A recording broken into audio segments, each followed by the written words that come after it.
வணக்கம். சிறகடிக்க ஆசை சீரியலில் இனி என்ன நடக்க போகுது அப்படின்னு தான் பார்க்க போகிறோம். இங்கே முத்து நண்பர் செல்வத்தினுடைய மனைவியோட சித்தி வீட்டில் நல்லாவே வசதியாக இருக்கிறாங்க. அவங்க வீட்டில் ஒரு கல்யாண ஏற்பாடு நடக்கு. அப்போது நடத்தும்போது அவங்க வீட்டில் எடுத்து செய்கிறதுக்கு யாரும் ஆள் இல்லை. அப்போது செல்வத்திட்ட சொல்கிறாங்க, நீ தான் தம்பி எல்லாம் எடுத்து நடத்தணும் அப்படின்னு சொல்லி அவங்க அம்மா சொல்கிறாங்க. செல்வத்தோட மாமியார் சரி பண்ணிடலாம் அப்படின்னு சொல்கிறாங்க. அவன் பண்ணும்போது சொல்கிறாங்க, எல்லா வேலையும் நான் செய்யலாம்ல அப்படிங்கிறாங்க. நீங்கள் தான் செய்யணும் அப்படிங்கிறாங்க. சரி ரைட்டு அப்படின்னு சொல்லி முத்துக்கு கால் பண்ணுறாங்க. டே முத்து, என் புஞ்சாதி உறவினர் நல்லாவே வசதியாக இருக்காங்க. அவங்க வீட்டில் விசேஷத்தை எடுத்து செய்கிறதுக்கு ஆட்கள் இல்லை, நான் தான் செய்ய போகிறேன். சிஸ்டர் தான் டெக்கரேஷன் வேலை பார்க்கணும்னு நினைக்கிறேன், பண்ணிடலாமா அப்படிங்கிறாங்க. டே என்னடா கேள்வி செல்வம், நீ சொன்னால் பண்ண போகிறோம் அப்படிங்கிறாங்க. டே என் கையிலேருந்து காசு தர போகிறதில்ல, அவங்க தான் தர போகிறாங்க, என்ன நான் வாங்கி தருத மாதிரி இருக்கும் அப்படிங்கிறாங்க. செல்வம் அது அழகாக பண்ணிடுவோம், ஒன்றும் பிரச்சனை கிடையாது, கம்மியாகவே பண்ணிடுவோம் அப்படிங்கிறாங்க. சரிடா ரொம்ப நன்றிடா, சிஸ்டர்கிட்ட சொல்லிவிடா அப்படிங்கிறாங்க. மீனாவும் பக்கத்தில் தான் இருக்கா, நான் கூப்பிட்டு வரேன், எங்கே வரணும் அப்படிங்கிறாங்க. நேராக என் வீட்டுக்கு வந்துடு அப்படிங்கிறாங்க. நேராக செல்வம் வீட்டுக்கு போகிறாங்க. போனோன்னே நீ தாம்மா அந்த வேலையை ஜம்முன்னு பண்ணி கொடுக்கணும் அப்படிங்கிறாங்க. அண்ணே நீங்கள் சொல்லவே வேணாம்ண்ணே, சூப்பராக பண்ணி கொடுத்துடலாம் அப்படிங்கிறாங்க.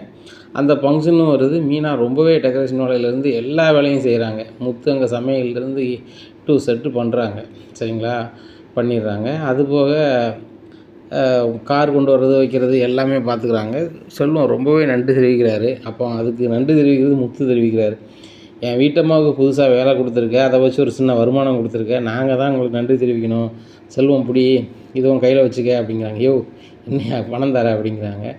இல்லை செல்வம் வச்சுக்க, எப்படின்னாலும் நம்மளுக்கு பணத்துக்காக தானே நம்ம காருக்கு ஓட்டலாம் கஷ்டப்படுவோம் அப்படிங்கிறாங்க. முத்து மற்ற இடத்துலனா ரைட்டுங்களா, சிஸ்டருக்கு நான் கொடுத்த ஆர்டரோ இல்லை இந்த ஃபங்க்ஷன் வீடோ எனக்கு அந்நியம் இல்லைல்ல, ரெண்டும் எனக்கு ரொம்ப நெருங்கியது, அதனால் இதில் பைசா வேணால் நல்லா இருக்காது அப்படிங்கும்போது முத்து சொல்லிட்டார், நீ மாதிரி நண்பன் கிடைக்க கொடுத்து வச்சுருக்கணும். செல்வம் நீ நினச்சிருந்தா வேறு ஆள் கூட நீ ஆர்டர் கொடுத்துருக்கலாம், எங்களுக்கு தரலை அப்படிங்கிறாங்க. என்னடா பேசுகிற முத்து, எங்களுக்கு ஒன்றுனா நீ தான் பார்த்து பார்த்து செய்கிற, சிஸ்டருக்கெலாம் அவ்வளோ உதவி பண்ணியிருக்காங்க, எனக்கு ஞாபகம் இருக்காதா, என்னப்பா நீ அப்படிங்கிறாங்க. சரி செல்வம், எங்கள் வீட்டில் உங்கள் 2 பேருக்கும் விருந்து வைக்கணும், உங்கள் குடும்பத்தோடு வந்துடு அப்படிங்கிறாங்க. சரியாப்பா வர பார்க்கேன், ஆனால் பிள்ளைகளுக்கெல்லாம் பரிச்சிருக்கு, பிள்ளைகள் வராங்களோ வரலையோ நானும் என் வீட்டம்மாவும் கண்டிப்பாக வீட்டுக்கு வந்துடுறோம், என்றைக்குன்னு சொல்லு அப்படிங்கிறாங்க. நாளைக்கு ஃப்ரீயாக தானே இருப்பேன் அப்படிங்க. நாளைக்கு ஃப்ரீ தான் அப்படிங்கிறாங்க. சரி நாளைக்கு மதியம் சாப்பாடு எங்கள் வீட்டில் மீனா, நாளைக்கு மதியம் சாப்பாடு சம்மனை பண்ணிடணும் அப்படிங்கிறாங்க. சரிங்க பண்ணிடலாம் அப்படிங்கிறாங்க. அதே மாதிரி சாப்பாடு எல்லாம் ரெடி பண்ணுறாங்க. வீட்டில் ரெடி பண்ணிட்டு மணக்க சாப்பாடு கொடுத்துட்ருக்காங்க. செல்வம் கை வச்சு சாப்பிட்டுட்ருக்காங்க. அப்போ அந்த கறி வாசனைலாம் பயங்கரமாக தூக்குனோன்னா மனோஜ் ரோஹின்ட்டார், நீ வா சாப்பிட்லாம் அப்படின்னு சொல்லிட்டு போகும்போது செல்வம் வீட்டம்மா சாப்பிட்டுட்ருக்காங்க. சாப்பிட்றத பார்த்தோன்னே நம்ம வீட்டில் கண்டவங்களாம் சாப்பிட்டுட்ருக்காங்க அப்படிங்கும்போது முத்து வராரு. டே எப்போ தான்டா சாப்பிட உட்காந்துருக்கேன், இப்படிலாம் பேசாத, கண்டவங்களாம் கிடையாது, என் ஃப்ரெண்டு செல்வம் உனக்கு தெரியும்ல அப்படிங்கிறாங்க. அதெல்லாம் இருக்கட்டும், அவங்க எதுக்கு வீட்டில் சாப்பிட்றாங்க, நான் சாப்பிட்ற இடத்துல நான் அவங்களுக்காக வெயிட் பண்ணணுமோ அப்படிங்கிற. டேய் விட்றா அப்படிங்கிறாங்க.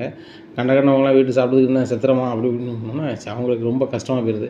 முத்து எங்களால் சண்டை வேண்டாம், நான் கிளம்புறோம் அப்படின்னு சொல்லிட்டு அவங்க 2 பேரும் கிளம்பிடுறாங்க. உனக்கு அறிவு இருக்கலை, அவன் என் ஃப்ரெண்டு, அவங்க வீட்டமோட நான் விருந்து கூப்பிட்ருக்கேன், நான் விருந்து வச்சுட்டு நீ எப்படி சொல்லுவேன் அப்படிங்கிறாங்க. டேய் அவங்களுக்காக நான் வெயிட் பண்ண மாட்டேன் அப்படிங்கிறது, சோறு தானடா நீ வீட்டு பண்ணிகிட்டு இருக்க அப்படின்னு சொல்லி சோத்தை தூக்கி வாயில் வச்சு அமுக்குதாங்க. அமுக்குறோன்னே ஆமாடா என்னை முடிச்சு விட்டுட்டா, என்னையை ஏதாவது வகையில் முடிச்சு விடணும் தானே நீ நினைக்கிற அப்படிங்கிறாங்க. உடனே மரியாதை பேச, ஆமாடா இப்படி பண்ண தான் செய்வேன், ஏற்கனவே உள்ளே போயிட்டு வந்தவன் தானே அப்படிங்கும்போது முத்து ஒரு மாதிரி ஆயிடுறாரு. முத்துக்கு மனசுக்குள்ளே என்ன வருத்தம் அப்படின்னா, ஒன்றால் தானடா உள்ளே போனேன், இதே நீ சொல்கிறேடா அப்படின்னு சொல்லிட்டு ரொம்ப மனம் நொந்து போய் இருந்துடுறாங்க. மீனாவாலையும் ஒன்றும் சொல்ல முடியல. உடனே ரோகிணி கூட்டி போயிடுறாங்க மனோஜை. எங்கள் முத்து ரொம்ப சோகமாக இருக்கிறாரு. உடனே இதெல்லாம் ஸ்ருதி ரவியும் பார்க்குறாங்க. பார்த்துட்டு அவங்களுக்குமே ரொம்ப மனசு கஷ்டமாக இருக்குது. உடனே ரவிகிட்ட ஸ்ருதி கேட்குறாங்க, என்ன தான் நடந்துச்சு அப்படிங்கிறாங்க. ரவி எந்த பதிலுமே சொல்லாமல் இருக்காங்க. அப்போ மீனா கேட்குறாங்க முத்துட்ட, ஏங்க உங்கள் அண்ணாச்சி எதுக்கு சொன்னார், எது சொன்னார்னு தெரியல, எதுக்குங்க நீங்கள் உள்ளே போனீங்க அதை சொல்லுங்கள் அப்படிங்கும்போது முத்து அழுதுகிட்டே இருக்கார். ஏங்க அழுறீங்க, சொல்லுங்க ஏன் அழுறீங்க அப்படிங்கிறாங்க. ஒன்றுமில்ல மீனா அப்படிங்கிறாங்க. ஏங்க எனக்கு உண்மை தெரிஞ்சாகணும் சொல்லுங்கள் அப்படிங்கிறாங்க. உடனே முத்து ரொம்பவே அழுகிறாங்க. எல்லாமே அவன் தான் காரணம், என்னமோ நான் செஞ்ச மாதிரி சொல்கிறான் அப்படிங்கிறாங்க. சொல்லுங்க அப்படிங்கிறாங்க. இல்லை மீனா, நான் சொன்னால் நீ அவன் மேலே இருக்க மரியாதை உனக்கு சுத்தமாக போயிடும், அதுபோக எங்கள் அம்மா மேலே உனக்கு மரியாதை இல்லாமல் போயிடும் அப்படிங்கிறாங்க. உடனே எங்க யார் மேலேயும் நான் மரியாதை குறைவாக பண்ண போகிறது கிடையாது, நீங்கள் தயவுசெய்து சொல்லுங்கள் அப்படிங்கிறாங்க. மீனா, சின்ன வயசில் எங்கள் வீட்டுக்கு பக்கத்து வீட்டு பையன் விளையாட வருவான், சரி அவன் கையில் ஹீரோ பணம் வச்சுருந்தான், அதை மனோஜ் அதை திருடிட்டான். எப்படின்னாலும் மனோஜ் வந்து ஒரு பொருள் அழகாக இருக்குது, பணம் பணம் அப்படி இப்படின்னு இருந்துச்சுன்னா கண்டிப்பாக அந்த இது நம்மளுக்கே வரணும், அடுத்தவங்களுக்கு இருக்கக்கூடாதுன்னு நினைப்பான். இப்போ கூட அப்படி தான். ஒரு வீட்டில் வந்து ஒன்று நடக்குன்னா எனக்கு தான் ஃபஸ்ட்டு நடக்கணும் அப்படின்னு நினைப்பான். அந்த மாதிரி ஆள். அதனால் ஹீரோ பொண்ணாக எடுத்துட்டான். எடுத்துகிட்டு அந்த பையன் அதை கண்டுபிடிச்சி வீட்டில் சொல்லிட்டான். நான் எடுக்கவே இல்லை, முத்து தான் எடுத்தான்னு சொல்லிட்டான். அப்போ என்ன வந்து அவங்க அம்மா சத்தம் போடையில் நான் எடுக்கலைன்னு சொல்லிட்டேன். அப்போது அதை வந்து மனோஜ் தான் அப்படின்னு சொல்லி அந்த பையன் சொல்லி கொடுத்தான் அவங்க வீட்டில். அப்படி இருக்கும்போது அந்த பையன் வந்து வீட்டுக்கிட்ட விளாண்டுட்டு இருக்கும்போது வீட்டுக்குள்ளே வர வச்சு ஒரு ரூமில் அடைச்சி வச்சிட்டான். ரூமில் இருந்தோடனே என்னாச்சுனாக்கா அவனுக்கு மூச்சு முட்டிருச்சு அப்படிங்கிறாங்க. என்னங்க சொல்கிறீங்க, இப்படி சொல்கிறீங்க அப்படிங்கிறான். ஆமாம் மீனா, அதுக்கு நான் தான் காரணம்னு சொல்லிட்டான், அம்மாவும் சேர்ந்து சொல்லிட்டாங்க, அதனால் ரொம்ப சங்கடமாக போச்சு, அதனால தான் உள்ளே இருந்தேன் அப்படிங்கிறாங்க. ஏங்க இது சொல்லவே இல்லை அப்படிங்கிறாங்க. என்ன மீனா சொல்கிறது, எங்கள் அம்மாவை இப்படி பண்ணிட்டாங்க, ஆனால் அவங்களுக்காக தான் நான் உள்ளே போக வேண்டிய சூழ்நிலை. சரி எங்கள் அண்ணன் வேறு நல்லா படிக்கானா, அவன் வாழ்க்கை நம்மளால் ரொம்ப போயிடக்கூடாதுன்னு சொல்லி நான் பொறுப்பேற்று போனேன். இப்போ அவன் என்னையே குறை சொல்லுதான் மீனா, அதான் ரொம்ப சங்கடமாக இருக்குது அப்படிங்கிறாங்க. ஏங்க விடுங்க, நான் சும்மா விட மாட்டேன் அவங்க அண்ணனை அப்படிங்கிறாங்க. மீனா விடு மீனா, பார்த்துக்கலாம், இப்போ நடக்கக்கூடியதை பார்க்கலாம், செல்வம் வீட்டு வரைக்கும் போய்ட்டு வரலான்னு சொல்லி சாப்பாடெல்லாம் எடுத்துக்கிட்டு செல்வம் வீட்டுக்கு போகிறாங்க. செல்வத்துக்கும் செல்வம் வீட்டம்மாவுக்கும் ரொம்பவே மனசு கஷ்டம். என்னடா இது, நம்ம வந்து முத்து கூப்பிட்டா நாங்கள் வீட்டுக்கு போனால் என் அண்ணனுக்கும் தம்பிக்கும் ஒரு மாதிரி ஆயிடுச்சுன்னு சொல்லி அவங்க இப்படி வருத்தப்படுறாங்க. முத்துக்கு வருது என்னென்னா நம்ம வீட்டில் சாப்பிட வந்தோன்னே இப்படி பண்ணிட்டானே அப்படின்னு சொல்லிட்டு, டேய் செல்வம் அப்படின்னு சொல்லிட்டு போட்டு முத்து வா தங்கச்சி வாமா அப்படிங்கிறாங்க. நீங்கள் என்ன திடீர்னு வந்திருக்கீங்க அப்படிங்கிறாங்க. எங்களை மன்னிக்கணும், எங்கள் வீட்டு நிலமை தெரியாமல் நாங்கள் வந்து சாப்பிடவங்கள கூப்பிட்டது தப்பு தான் அப்படின்னு சொல்லி மீனாவும் முத்தும் கையெடுத்து கும்பிட்றாங்க. நீங்கள் ஏன் கையெடுத்து கும்பிட்றீங்க அப்படிங்கிறாங்க. இல்லை அது எங்கள் சொந்த வீடு இல்லை, நாங்கள் இருக்கிறதுனால எங்கள் சொந்த வீடுன்னு நினச்சி எங்களுக்கு வேண்டிய உறவுகளை நாங்கள் கூப்பிட்டு சாப்பாடு கொடுக்கணும்னு நினச்சது தப்பு தான், நம்ம மன்னிச்சிருங்க அப்படிங்கும்போது, ஏன்னா இப்படி பேசுகிறீங்க அப்படின்னு சொல்லி செல்வம் வீட்டமாக பேசுகிறாங்க. சரி இதை சாப்பிடுங்க அப்படிங்கிறாங்க. ஒன்றும் பிரச்சனை இல்லை, நாங்கள் பிறகு சாப்பிட்டுக்குறோம் அப்படிங்கிறாங்க. முத்து நீங்கள் சாப்பிடலையா அப்படிங்கிறாங்க. ஏன்னா எல்லோரும் சாப்பிடுவோம் சேர்ந்து அப்படின்னு சொல்லி எல்லோரும் சேர்ந்து சாப்பிடுதாங்க. அப்போ பசங்களும் ஸ்கூல்லேருந்து வந்துருந்தாங்க. அதனால் எல்லோரும் சாப்பிட்டுட்டு முத்து சொல்கிறாரு, டேய் செல்வம் தப்பாக நினைக்காடா அப்படிங்க. நான் ஏன்டா தப்பாக நினைக்க போகிறேன், மனோஜை பற்றி இப்போ நேற்று நான் தெரிஞ்சுக்கிட்டு இருக்கேன், முன்னாடியே தான் எனக்கு தெரியுமே, அவர் சுயநலமாக இருப்பார், உன் குணம் அந்த வீட்டில் ரவிக்கிட்ட மட்டும்தான் இருக்குது அப்படிங்கிறாங்க. அது என்னமோ உண்மை தான், நாங்கள்லாம் எங்கள் அப்பா வளர்ப்பு, அவன் எங்கள் அம்மா வளர்ப்பு, அதனால் அவன் அப்படி தான் இருப்பான், இது நினைக்காத அப்படிங்கிறாங்க. நான் ஒன்றும் நினைக்கல, நீ ஒன்றும் நினைக்காதுன்னு நீங்கள் சொல்லிக்கிட்டு இருக்க அப்படிங்கிறாங்க. செல்வம் நம்மளால் ரொம்ப நாள் நட்பில் பழகியிருக்கோம், அவனுக்கு நம்மளை போய் தெரியாதுல்ல அப்படி பேசிட்டான் அப்படிங்கிறாங்க. ஒரு அதெல்லாம் பார்த்துக்கலாம், மனோஜ் அப்படி தானே, அவன் பர்னிச்சர் கடையில் பொருள் வாங்க போனால் கூட லாபத்தை தான் பார்ப்பானே தவிர்த்து நம்ம தம்பியோட ஃப்ரெண்டு தான் பார்ப்பான், கூட பார்த்துக்கலாம் அப்படிங்கிறாங்க. இல்லை நீ எதுவும் நினச்சிக்க மாட்டல அப்படிங்க. நான் ஒன்றும் நினைக்கலப்பா அப்படின்னு சொல்லி சந்தோஷமாக பேசி 2 பேரும் கிளம்பி வராங்க. அப்போ பரஸ்மா அவனுடைய பொண்ணும் அவங்க மாப்பிள்ளையும் பார்க்காங்க. அண்ணா இங்கே அப்படிங்கிறாங்க. என் ஃப்ரெண்டு வீட்டுக்கு வந்தான் அப்படிங்கிறான். அப்படியா சரி சரி எங்கள் வீட்டுக்கு வாங்க அப்படிங்கிறாங்க. இருக்கட்டும்பா இன்னொரு நாள் வரோம் அப்படிங்களா. இல்லை வாங்க, பொண்ணோட தாய்மாமா வந்திருக்காரு அப்படிங்கிறாங்க. அப்படியா சரி சரி அவரை நான் பார்க்கணும் அப்படின்னு சொல்லிட்டு போகிறாங்க வீட்டுக்கு. இவங்க வரதை பார்த்துட்டு இடுப்பில் வச்சுருந்த மாஸ்க் தூக்கி போட்டுக்கிறாரு. ஆகா நான் எதுக்கு கையில் வச்சோன்னு இப்போ தான் தெரியுது, நம்மளுக்கு இது எப்பவும் தேவை தான் போலுக்க, இந்த முத்து வருவானோ ஒன்று நினச்சேன், அதேமாதிரி வந்துட்டானே அப்படின்னு சொல்லுவாங்க. தம்பி அப்படிங்கிறாங்க. உடனே முத்து சொல்கிறார், நான் பார்க்கும் போதெல்லாம் மாஸ்க்காக போட்டிருக்கல அப்படிங்கிறாங்க. இல்லை தம்பி கொஞ்சம் இருமல் இருக்குது அதுக்கு தான் அப்படி இப்படின்னுட்டு இருக்காங்க. உடனே பர சொல்லுறாரு, நான் முன்னாடி பார்க்கும் போதெல்லாம் அவங்க போட்டிருக்க மாட்டாங்க, ஆனால் முத்து தம்பி பார்க்கும் போதெல்லாம் அவர் மாஸ்க் போட்டிருக்காரு, அப்படி ஆகிப்போச்சு, சரி சாப்பிடுங்க அப்படி இப்படின்னு சொல்லி பேசும்போது, இல்லை இருக்கட்டும் நான் வீட்டு போய் சாப்பிட்றேன் அப்படிங்கிறாங்க. ஆமாம் நாங்கள் வேணா போகிறோம், நீங்கள் மாஸ்க் கலத்தி வச்சு சாப்பிடுங்க அப்படிங்கிறாரு முத்து. என்ன சரிப்பா சரிப்பா அப்படிங்கிறாங்க. முத்து கிளம்பி போகிறாங்க. மாஸ்க் கலத்தி வச்சு அப்படியப்பா தப்பிச்சோம் பொழைச்சோம்னு சொல்லி கிளம்பி போயிருந்தாங்க. இது என்னடா கொடுமையாக இருக்குது, அந்த ரோகிணிக்காக நம்ம வந்து இப்படி மறைஞ்சிக்கலாம் வேண்டி இருக்குது. சினிமாவில் நடிக்க வைக்க போகிறான் அப்படி இப்படின்னு சொல்லி அந்த வித்யா அவர் கையில் கூட அனுப்பிவிட்டான். அவனும் கடைசியில் சிறக்கடிச்சிட்டு உளறிட்டானுவோ, உன்னை கூப்பிட்டு வந்து நடிக்க தான் வச்சுருக்கோம், நான் படம்லாம் எடுக்கலைன்ட்டானுவோ, இவ்வளோ பண்ணியிருக்கான். நம்ம உள்ளதை சொல்லிவிடுவோமா?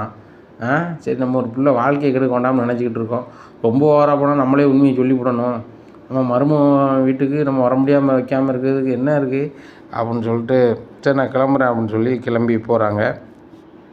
இப்போ புரோனோடியோட வீட்டம்மா சொல்லுதாங்க, ஏங்க அந்த பொண்ணு உங்களை மாமான்னு தான் கூப்பிடுது, அப்புறம் நான் கிளம்பி போகிறேன் போய் சொல்ல போகிறேன்ட்டு ஏன் போகிறீங்க, விடுங்க பார்த்துக்கலாங்க, அதையே நினச்சிட்டு இருக்காதாங்க, நம்மளுக்கு வியாபாரம் இருக்குது, கடையில் வந்து உள்ள வேலை பார்க்குற பையன் ஃபோன் பண்ணாப்புல நீ போய்ட்டு வாங்க அப்படிங்கிறாங்க. அப்படியே அப்படின்னு சொல்லிட்டு கடைக்கு போகிறாங்க.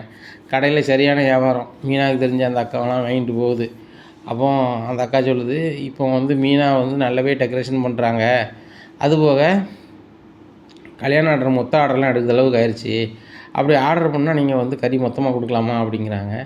நான் கறி எல்லாருக்கும் மொத்தமாக கேட்டால் கொடுக்க தான் செய்யலாம். ஆனால் அந்த மீனாக கேட்கும்போது எப்படி கொடுக்குறது அப்படின்னு சொல்லிட்டு, இல்லைம்மா மொத்தமாக நான் யாரும் கொடுக்குறது இல்லை அப்படிங்கிறாங்க. என்னண்ணே சொல்கிறீங்க, வியாபாரத்துக்காக தானே கடை வச்சுருக்கீங்க, ஏன் பெரிய ஆர்டர் இருந்தால் வாங்க மாட்டேறீங்க அப்படிங்கிறாங்க. இல்லைம்மா எனக்கு கொஞ்சம் உடம்பு சரியில்லை அப்படிங்கும்போது அங்கே வேலை பார்க்குற ஆள் சொல்லிட்டாரு. அண்ணே நான் என்ன கொடுத்து வந்துடுறேன் அப்படிங்கிறாங்க. எனக்கு ஒரு முடியலை அப்படின்னு சொன்னோம்னா, நீ ஏன் அது வேணும்னு சொல்லிக்கிட்டு இருக்க, சரி விடு கொடுக்கலாமா நீ போய்ட்டு வாமா அப்படின்னு சொல்லி அனுப்பிடுறாங்க. இந்த ஏன் வித்தியாசமாக பண்ணுறாங்க அப்படின்னு சொல்லிட்டு போயிடுறாங்க.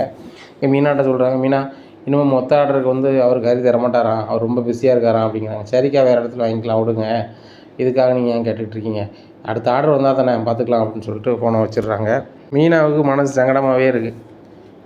என் வீட்டுக்காரு செய்யாத தப்புக்கு உள்ளே போய்ட்டு வராரு, அதுக்கு நியாயப்படி மனோஜ் வந்து வருத்தம் தெரிவிக்கணும், தான் பண்ண தப்புக்கு தம்பி போயிருக்கார நம்மளுக்காக பொறுப்பேற்றுக்காருன்னு நினைக்கணும், அம்மாவும் நினைக்கணும். ஆனால் அப்படி நினைக்கிறது கிடையாது.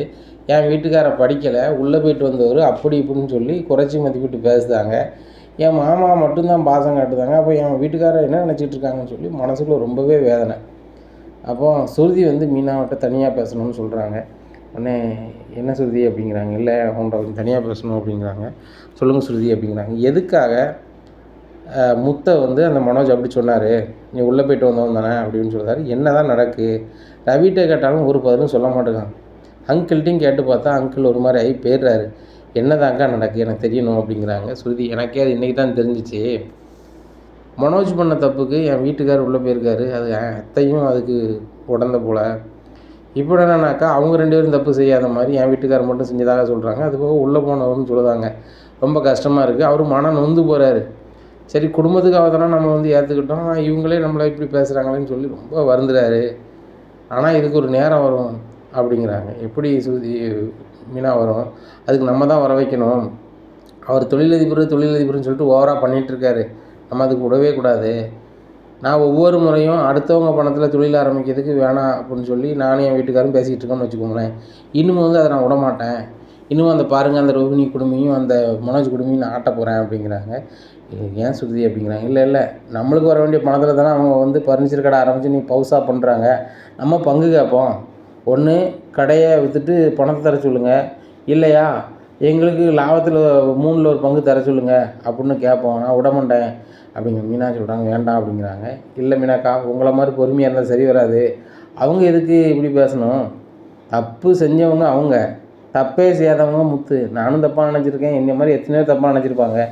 எங்கள் அப்பாவே ஒவ்வொரு முறையும் சொல்லிக்கிட்டே இருப்பார், இந்த முத்து உள்ளே போய்ட்டு வந்தவன் அப்படின்னு சொல்லிட்டு. எங்கள் அப்பா ஃபங்க்ஷன்லையும் சொல்ல தான் செஞ்சுருக்காரு. அப்படிங்கும்போது அதுவே பேச்சு பொருளாக இருக்குது. அதனால் நான் கண்டிப்பாக கேட்க தான் போகிறேன், அங்கிள் மட்டும் வரன்னு தான் வச்சுருக்கேன் அப்படிங்கிறாங்க. அண்ணாமலையும் யூனியனில் மீட்டிங்லாம் முடிச்சுட்டு வீட்டுக்கு வந்துடுறாங்க. அப்போது சுருதி வந்து எல்லாரையும் கூப்பிட்றாங்க, எல்லோரும் வாங்க அப்படிங்கிறாங்க. இவன் எதுக்கு கூப்பிடுதா அந்த பணக்கார பைத்தியம் அப்படின்னு சொல்லி வந்து விஜயா அனுப்புகிறாங்க. சுருதி எதுக்கு கூப்பிட்டீங்க, எங்களுக்கெல்லாம் அசதியாக இருக்குது அப்படிங்கிறாங்க. உடனே ரோகிணி எங்களுக்கும் அசதியாக தான் இருக்குது, எல்லோரும் வேலைக்கு தான் போய்ட்டு வரோம், நான் வீட்டிலேவா இருக்கோம் அப்படிங்கிறாங்க.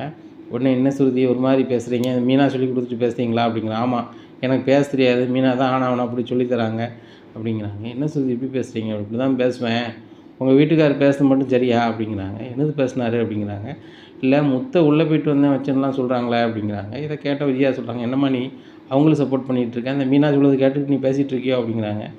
ஆண்டி மீனாக்கா சொல்லி தான் நான் கேட்கணுன்னு எனக்கு அவசியம் இல்லை, பார்க்கும்போதே தெரியுது அவர் எந்த தப்பும் செய்யாதவர்னு. நாங்கள் தப்பாக நினச்சிருக்கோம், எங்கள் குடும்பத்தில் தப்பாக நினைக்காங்க, நிறைய பேர் தப்பாக நினைக்காங்க, அதுக்கெல்லாம் காரணம் நீங்களும் உங்கள் பையனும் தானே அப்படிங்கிறாங்க. விஜயாவும் மனோஜும் திருதுன்னு முழிக்காங்க. ஆகா தெரிஞ்சுட்டு போலையே, அந்த முத்து சொல்லிட்டானோ அப்படின்னு சொல்லி முத்தை பார்க்குறாங்க. நான் யார்ட்டையும் சொல்லலை அப்படிங்கிறாரு முத்து. உடனே அண்ணாமலை சொல்கிறாங்க, முத்து எந்த காரணம் கொண்டு சொல்ல மாட்டான் எனக்கு தெரியும் அப்படிங்கும்போது, மாமா நான் கொஞ்சம் கேட்கணுன்னு ஆசைப்பட்றேன் அப்படிங்கிறேன். என்னம்மா அப்படிங்கிறாங்க. தப்பு செஞ்சது மனோஜ் அவங்க அம்மா, ஆனால் என் புருஷன் வந்து அதுக்குள்ளே பிரதிபலன் அனுபவிச்சிருக்காரு, அப்படியும் குறைச்சி பேசுகிறாங்க, இதெல்லாம் ஏற்புடையதே இல்லை அப்படின்னு சொல்லி மீனா ரொம்ப அழுகிறாங்க. உடனே ஸ்ருதி சொல்கிறாங்க, மீனா எதுக்கு நீங்கள் அழுதுட்டுருக்கீங்க, விடுங்க, அங்கிளுங்க பாருங்கள் எங்கள் வீட்டுக்காரரும் உங்கள் பையன் தானே அப்படிங்கிறாங்க. நம்ம இப்படிலாம் சொல்கிறேன் அப்படிங்கிறாங்க. ஆமாம் அங்கிள், நான் எல்லோரும் கூப்பிட்டது ஒரு காரணம் இருக்குது, உங்கள் உழைப்பில் இந்த குடும்ப பணத்தில் ஆரம்பிச்சுட்டு அவங்க பெரிய தொழிலதிபர் நாங்கள் பெரிய ஆள் அப்படின்னு அவங்க பில்டப் பண்ணதை ஏற்றுக்கொள்ளவே முடியாது. ரோகிணி சொந்தமாக பார்லர் வச்சுருக்காங்க, வைக்கல, அது அவங்க சொந்த முதல்ல என்னமோ பண்ணிட்டு போகிறாங்க, உங்கள் முதல்ல ஆரம்பிக்கப்பட்டது 3 பங்கு தானே, அந்த 3 பங்கில் எங்கள் பங்கு எனக்கு வேணும் அப்படிங்கிறாங்க. இதை கேட்ட ரவி, சுதி என்ன அப்படிங்கிறாங்க. இல்லை ரவி, எங்கள் அப்பா காசை நான் கேட்கல, உங்கள் மாமனார் காசை நீங்கள் கேட்கல, உங்களுக்குள்ள காசு தான் கேட்குறீங்க. ஓவராக அவங்க அண்ணன் பண்ணும்போது நீங்கள் கேட்டு தான் ஆகணும் அப்படிங்கும்போ, அதை சொல்கிறியா, டேய் மனோஜ் எங்கள் பங்கை தா அப்படிங்கிறாங்க. ஏன்ட்ட எங்கடா பணம் இருக்குது அப்படிங்கிறாங்க. உடனே சுருதி சொல்கிறாங்க, இது ஒரு நல்ல கேள்வி, லாபத்தில் 3 பங்கு, முத்து, ரவி, மனோஜ், உங்கள் பங்கை மட்டும் நீங்கள் எடுத்துக்கிட்டே இருக்கீங்க, அது லாபம் வருதா நட்டம் வருதான்னு எங்களுக்கு தெரியலை. இனிமேல் நாங்கள் ஒரு ஆளை வேலைக்கு வைப்போம் பொதுவாக, அந்த ஆள் தான் கணக்கு வழக்கு பார்க்கணும், எவ்வளோ வருமானம் வருது என்ன வருது அப்படின்னு சொல்லி நாங்கள் பார்க்கணும். அது போக அங்கே கேமரா வைக்கணும், எவ்வளோ வருமானம் வருதுன்னெலாம் பார்த்து நாங்கள் அதில் இருக்கிற லாபத்தை நாங்கள் எடுப்போம் அப்படிங்கிறாங்க. இதை கேட்ட மனோஜ் சொல்லுதார், அதெல்லாம் சம்மதிக்க முடியாது அப்படிங்கிறாங்க. ரோகிணி சொல்லுதாங்க, அது எப்படி சுருதி, நீங்கள் சொன்னால் நாங்கள் கேட்க முடியுமா அப்படிங்கிறாங்க. என்ன ரோகிணி, உங்கள் அப்பா பணத்தை வச்சு நீங்கள் பிஸ்னஸ் பண்ண மாதிரி பேசிகிட்டு இருக்கீங்க, இது எங்கள் மாமா பணம், அதை பண்ணணுமா கூடாதான்னு சொல்ல வேண்டிய இடத்துல மாமா அங்கிள் மட்டும்தான் இருக்காங்க, நீங்கள் இல்லை அப்படிங்கிறாங்க. உடனே அண்ணாமலை சொல்கிறாங்க, சுருதி கேட்குறது ரொம்ப சரியாக தான் இருக்குது, எப்போ எடுத்தாலும் இந்த மனோஜ் நான் தான் பிஸ்னஸ்மேன், இந்த வீட்டில் என்ன மிஞ்சின ஆளே கிடையாது அப்படி இப்படின்னு சொல்லுதாப்புல.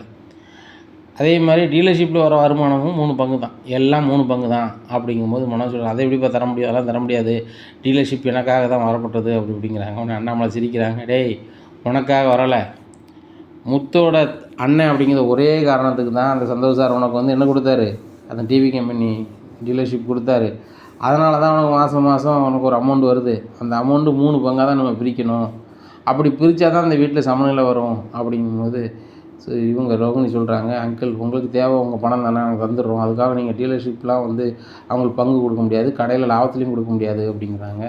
உடனே சுருதி சொல்கிறாங்க, ரோகிணி உங்கள் வேலை ஏதாவது பாருங்கள், நாங்கள் மனோஜ்கிட்ட பேசிகிட்டு இருக்கோம், அங்கிள் என்ன முடிவு எடுக்காங்களோ அதுதான் முடிவு அப்படிங்கும்போது அண்ணாமலை சொல்லிடுறாங்க, இங்கே வர்றா மனோஜ், சுருதி பிள்ளை சின்ன பிள்ளையாக தான் கரெக்டாக சொல்லிவிட்டு பொதுவாக ஒரு ஆளை வேலைக்கு வைக்கும், எவ்வளோ வருது போகுதுன்னு அவங்க தான் கணக்கு ஒப்படைக்கணும், என்ன அதில் வார லாபமும் 3 பேருக்கு பங்கு, வார நட்டமும் 3 பேருக்கு பங்கு என்ன அப்படிங்கிறாங்க. அது போக கேமரா வச்சுருவோம் அப்படிங்கிறாங்க.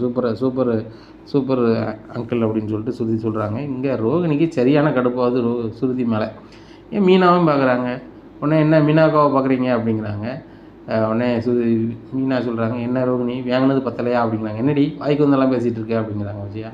அத்தை, இது வரைக்கும் உங்களுக்கு கொஞ்சம் மரியாதை வச்சுருந்தேன், என்னைக்கு என் புருஷன் உள்ள போதுக்கு காரணமான நீங்களும் உங்கள் பையனும் இருந்தீங்களோ, அதை நியாயமாக பேசுனீங்களோ, அப்போவுமே உங்களுக்குள்ள மறுவாதி போச்சு. இதுக்கு மேலே நான் என் புருஷனோட அம்மாங்கிற அளவுக்கு அவ்வளோதான், என்னால் 3 நேரம் சோறு பொங்கி வைப்பேன், நீங்கள் சொல்லுத வேலையில நான் செய்வேன்னு நீங்கள் நினைக்க வேண்டாம், அதுபோக சோறு பொங்கி வைப்பேன், நீங்கள் வேணும்னா சாப்பாடு எடுத்துகிட்டு போங்க, நீங்கள் நடன பிள்ளைக்கு அங்கே கொண்டு தா இங்கே கொண்டு தானாலும் நீங்கள் சொல்லாதீங்க, நான் தரவும் மாட்டேன் அப்படிங்கிறாங்க. மீனா, இன்றைக்கி தாம்மா நீ கரெக்டாக இருக்க, நீனும் ஒரு டெக்கரேஷன் வேலை எடுத்து செய்த, பூ வியாபாரம் பார்க்க, இவ்வளவும் செஞ்சுக்கிட்டு வீட்டு வேலையை நீ செய்யணும்னு ஒன்றுமே இல்லை, வீட்டு வேலையை ஒன்று எல்லோரும் பகிர்ந்து செய்யுங்க, இல்லைன்னா வேலைக்கு ஆள் வச்சு எல்லோரும் பணத்தை பகிர்ந்துக்கிடுங்க, இதுதான் கரெக்டு அப்படிங்கிறாங்க. சுருதி சொல்கிறாங்க, அங்கிள் நீங்கள் சொல்கிறது 100% உண்மை, எனக்கு தெரிஞ்ச ஒரு சமைக்கிற ஒரு அக்கா இருக்குது, வர சொல்லுதேன், அவங்கள சமைக்க சொல்லுவோம், 3 பேரும் ஆளுக்கு பாதி ஷேர் பண்ணி கொடுப்போம், ஏன்னா அந்த அக்கா எப்படின்னாலும் 9,000 கேட்பாங்க, எங்கள் பங்கில் 3,000 கொடுத்துருந்தோம், மீனா முத்து 3,000 கொடுத்துருவாங்க, மனோஜ் ரோகிணியை 3,000 கொடுக்க சொல்லுங்கள் அப்படிங்கிறாங்க. அதெல்லாம் கொடுக்க முடியாது, வைக்க முடியாது அப்படிங்கிறாரு மனோஜ். உடனே ரவி சொல்லுவார், எதுக்கு எடுத்தாலும் கொடுக்க முடியாது, வைக்க முடியாது என்ன அர்த்தம், அப்பா சொல்கிறது தான் கரெக்டு, கொடுக்க தான் செய்யணும், ரவி சுதி நாங்கள் செய்ய போகிறோம் அப்படின்னு சொல்லியிருந்தாங்க. இங்கே மனோஜுக்கு ஒன்றும் ஓடலை. அப்போ ரவி அவனுக்கு தெரிஞ்சவனுக்கு ஃபோன் பண்ணி வர சொல்லுதாரு, அந்த அன்டைமாக இருந்தாலும் வந்துடுறாங்க. வந்துட்டு நீ தான் நம்ம கணக்கு வழக்கு பார்க்கணும், கரெக்டாக பார்த்து சொல்லிடணும் அப்படிங்கிறாங்க. சரி ரைட்டு அப்படிங்கிறாங்க. மறுநாள் காலையிலேருந்து கடைக்கு வியாபாரத்தை பூரா அவர் கணக்கு எழுதாரு. கணக்கில் இன்றைக்கி எவ்வளோ வருமானம் சேர்த்துருந்துச்சின்னு சொல்லி சுருதி வீட்டுக்காருக்கு ஃபோன் பண்ணி சொல்லியிருந்தாங்க. அவன் சாயந்தரம் ஆனோன்னா லாபத்தை பிரிக்கிறாங்க. 9,000 வருமானம் வந்திருக்கு, ஆளுக்கு 3,000 பிரிக்காங்க. நாங்கள் கடை நடத்துகிறோம், எங்களுக்கு 3,000 தான் வரணுமா அப்படிங்கிறாங்க ரோகிணி. உடனே சுருதி சிரிக்கிறாங்க, என்ன ரோகிணி இப்படி பேசுகிறீங்க, கடை அங்கிள் வருமானத்தில் உருவாக்கப்பட்டது சரிதானா, அதனால் உங்கள் கடை கிடையாது, நீங்கள் கடையை மெயின்டெனன்ஸ் பண்ணுறீங்க அவ்வளோதான், அதுக்கு உங்களுடைய ஷேர் 3,000 அன்றைக்கி வச்சுக்கோங்க, இனிமேல் எவ்வளோ வருமானம் வருதோ அது 3 பங்கு தான், அதே மாதிரி சம்பளம் கொடுக்கறதுலேருந்து நட்டதுலேருந்து எல்லாத்துக்குமே சரி வாங்கி தான் பார்த்துக்கலாம் அப்படிங்கிறாங்க. இங்கே சுருதி மேலே சரியான கடுப்பாகுது இந்த ரோகிணிக்கு.